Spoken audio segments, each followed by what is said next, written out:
Hola compañeros, vamos a hablar el día de hoy acerca de la historia de la educación en México, desde la etapa precortesiana hasta nuestros días. Se darán cuenta cómo los factores ideológicos, políticos, económicos, sociales han influenciado en la educación en México. Ha evolucionado, ha cambiado y se han adaptado modelos para las nuevas generaciones. Empezaremos hablando sobre la civilización azteca, que era la civilización más importante en la época de la conquista. Y los aztecas eran una civilización muy fuerte, muy importante, era una civilización de guerreros. Por eso eran fuertes, grandes, y no como piensa Mel Gibson. Y los aztecas contaban con dos escuelas, Tepochcali y Calmecac.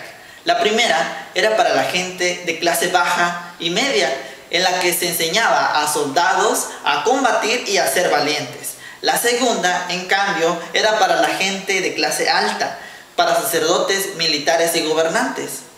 Y es así como los aztecas se desarrollaron principalmente en las áreas de astronomía, medicina, arquitectura y artes. Y si bien la educación no era equitativa para todos en la época precolonial, por lo menos sí se mantenía el equilibrio social. Ahora nos enfocamos en la época colonial. En esa época, el objetivo principal era sobre todo evangelizar a la gente, evangelizarla de manera religiosa.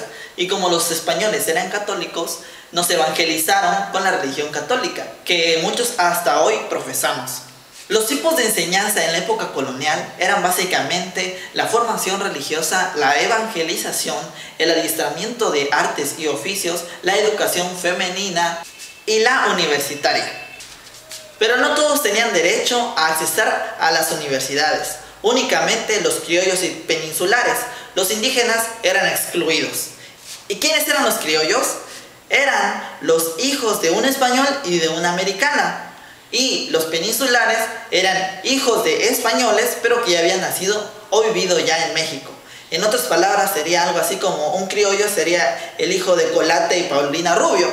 Sin embargo, una peninsular sería algo así como Belinda, que es de papás españoles, ella vivió aquí en México y se hizo famosa, y etc.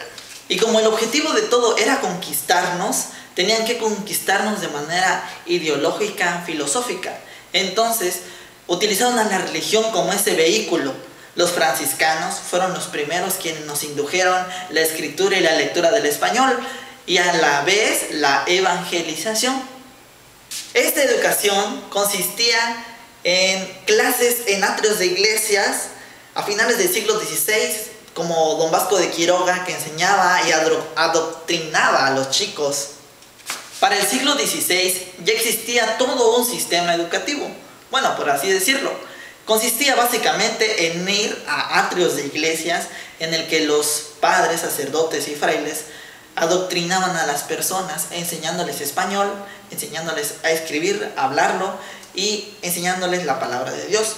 Por eso ellos, para amarrar más a las personas a su religión, para que la conquista no fuera tan dura, inventaron algunas series de eventos como la Virgen de Guadalupe, con la que los indígenas se podían representar y ya no veían tan extraño la religión católica. Por eso se hicieron tan religiosos y esas cosas. Los principales impulsores de la educación fueron los jesuitas en la época colonial, en la Nueva España. Para cuando ellos fueron expulsados por ahí del 1760 y tantos, habían más de 24 escuelas, más de 10 seminarios y un montón de academias dedicadas a la educación, y ya no tanto solo religiosa, sino que ya empezaban a incluirse temas como de aritmética, medicina, biología y ciencias políticas. Y era en esta época virreinal en la que, como la iglesia tenía total control de la educación, total obligación de la educación de los indígenas, criollos y peninsulares, se creó ese aforismo de la letra con sangre entra, porque ellos hacían de manera obligada que los alumnos aprendieran, aunque fuera con sangre.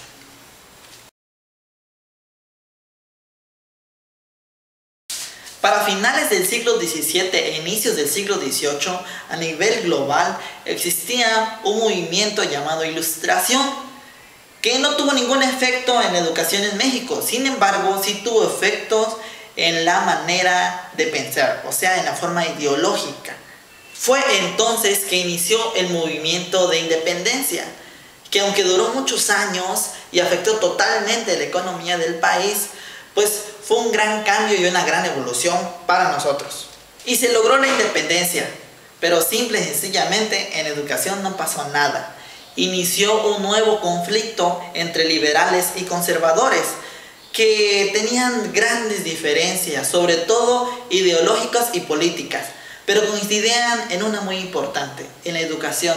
Sabían que era parte primordial y que era el Estado quien debería de hacerse cargo, porque ambos pensaban que era el vehículo para el crecimiento del país, sobre todo copiado de otros países como Estados Unidos o países europeos.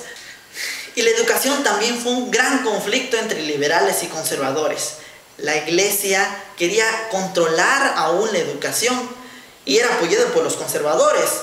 Pero los liberales no, ellos querían que se rompiera ese vehículo, ese vínculo entre la iglesia y la educación, que fueran organismos independientes. Después de varias guerras entre liberales y conservadores, de 1824 a 1833, el presidente de entonces, Valentín Gómez Farías, expidió una reforma en la que se despegaba o se rompía la intervención de la iglesia con la educación, cosa que los conservadores no los dejó muy contentos, que digamos.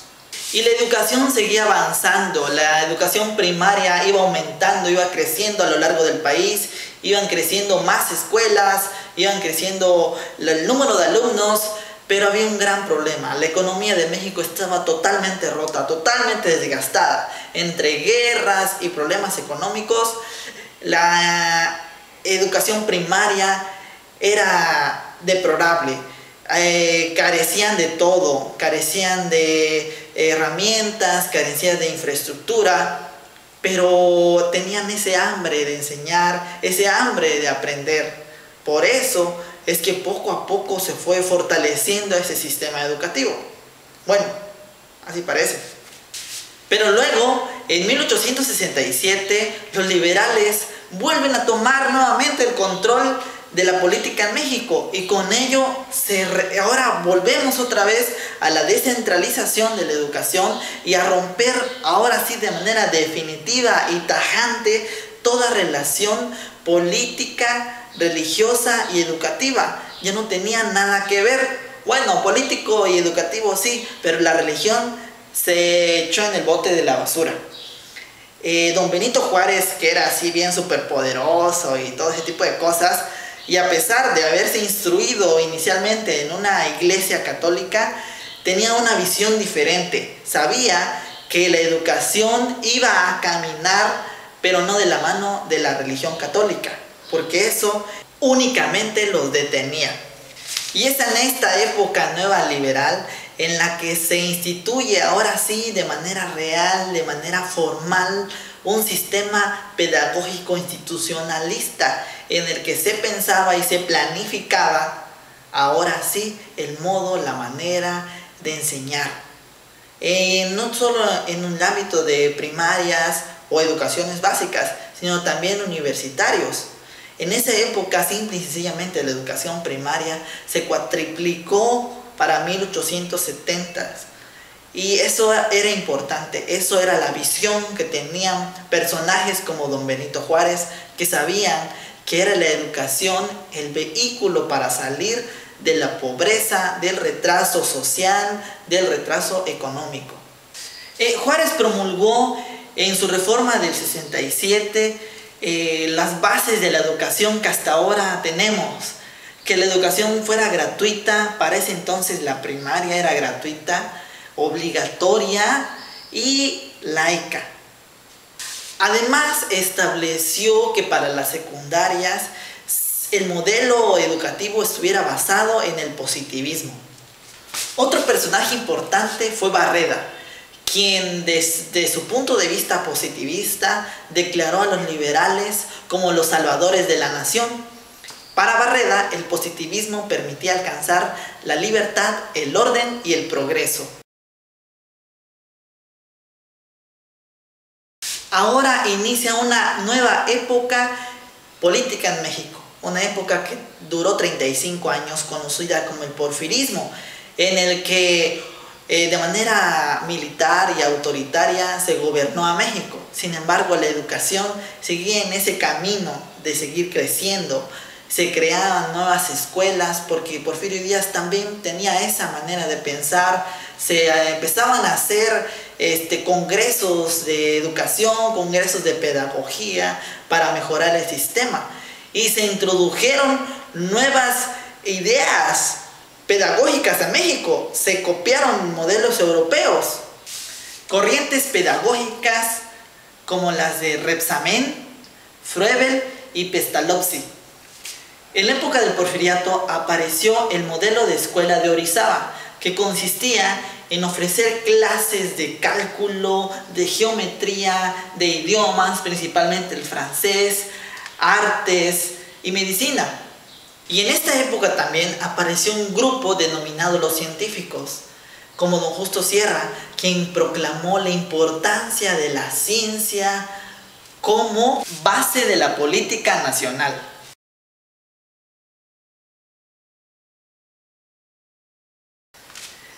Y luego en 1910 inició la pelea por la revolución, esa guerra que nos volvió a retrasar 10 años porque el crecimiento en la educación fue muy lento.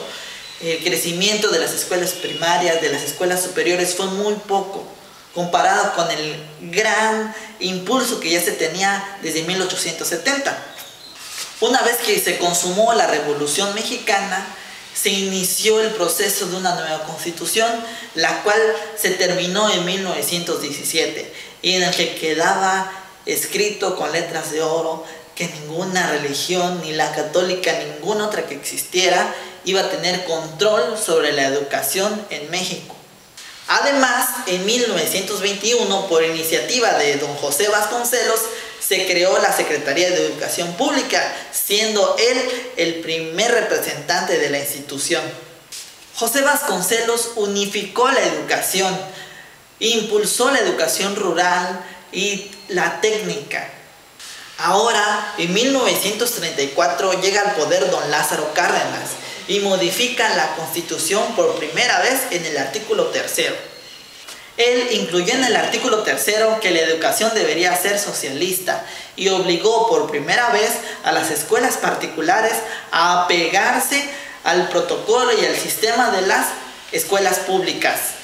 Y aunque muy pocos realmente entendían el significado de socialismo, en realidad lo que se quería es que la educación fuera homogénea y que estuviera disponible para todos, para obreros, para campesinos y para la gente rica también de México. Además, en esta época se creó el Instituto Politécnico Nacional con el afán de crear ingenieros, técnicos capacitados para manejar todas las maquinarias, porque nos había llegado ya esa revolución industrial que en Europa había pasado hace ya casi o más de 50 años. Estábamos atrasados 50 años, pero estábamos en ese camino.